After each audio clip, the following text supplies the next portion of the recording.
আচ্ছা ভাবি তুমি আসছো? হ্যাঁ, এই স্বর্ণ ঠিকঠাক মতো নিছো? স্বর্ণ নিয়েছি। হ্যাঁ টাকা পয়সা নিছো ঠিকঠাক মতো? হ্যাঁ, টাকা পয়সাও নিয়েছি। সবকিছু ঠিকঠাক? হ্যাঁ, সবকিছু নিয়েছি তো।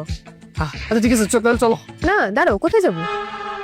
কোথায় যাবো মানে আজকে আমরা পালানোর কথা না, আজকে তোমাকে নিয়ে পালাবো না, তোমার আজকে বিয়ে না। না, আমি তো পালাবো না। পালাবো না মানে? দেখো বাবু, তুমি তো জামাত করতা, তোমার দল তো সরকার গঠন করতে পারেনি, তোমার সাথে তোমার ভবিষ্যৎ অন্ধকার, তাই আমি সিদ্ধান্ত নিয়েছি তোমার সাথে আমি পালাবো না। কি তুমি আমার সাথে পালাবা না? আমার দল ক্ষমতা নাই দেখা, আমার দল সরকার গঠন করতে পারে না দেখা। আরে এই 5 আগস্টের পরে যত বেহালালি ইনকাম করছি সব তোমার পেছনে ইনভেস্ট করছি। ঢাকা শহরে এমন কোনো রেস্টুরেন্ট বাদ নাই যেটাতে আমি তোমারে খাওয়াই নাই। তোমারে আমি যে পরিমাণ গিফট দিছি, এই পরিমাণ গিফট যদি আমি অন্য মায়াকে দিতাম, ঢাকা শহরের সব ভাই আমার গার্লফ্রেন্ডে যেত। আর তুমি এখন আমার লগে পোল্টি লিতাছো।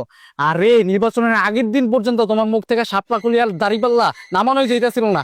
আর তুমি এখন আমার চিনো না। ঠিক আছে, আমি বুঝা গেছি তুই মির্জাফর, তুই সুবিধাবাদী। আমার দল এইবার নির্বাচনে ক্ষমতা আসে না, তুই গিয়েছে সামনের নির্বাচনে আসবি ইনশাল্লাহ, তখন পরে আমি দেখা নিবি। আর ঠিক আছে, তুই পালাবি না। তুই না পালাইলে ব্যাগে সন্ধান চুস্কিল লেগা, ব্যাগ আনচুস কিল লেগা, ব্যাগে টাকা আনচুস কিল লেগা। তো পালাইতে হলে ব্যাগ ট্যাগ লাগবে না, স্বর্ণগয়না লাগবে না, টাকা পয়সা লাগবে না? পালাইবা মানে? তুমি তো আমার সাথে পালাইবা না, তাহলে কার সাথে পালাইবা? আমি তো পালাবো, আমি ওর সাথে পালাবো, আমাদের 5 নং ওয়ার্ডের ছাত্র দলের সভাপতি। হ্যাঁ তুই করছিস কি শেষমেশ আমার বিরোধী দল, তুই দানের শীষের লোকের মধ্যে যোগ দিছস।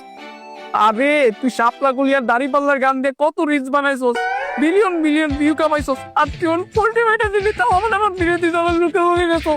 আল্লাহ তোর বিচার করবে না, তুই মনে রাখিস। থাক, তুমি কষ্ট পাও না, তোমার দল তো ক্ষমতায় নাই। যদি তুমি মামলা টামলা খাও, ওই ক্ষেত্রে আমার এই বয়ফ্রেন্ড তোমাকে সাহায্য করবে। আর যদি কখনো গা ঢাকার প্রয়োজন পড়ে, এই বোরকাটা দিয়ে তুমি গা ঢাকবে।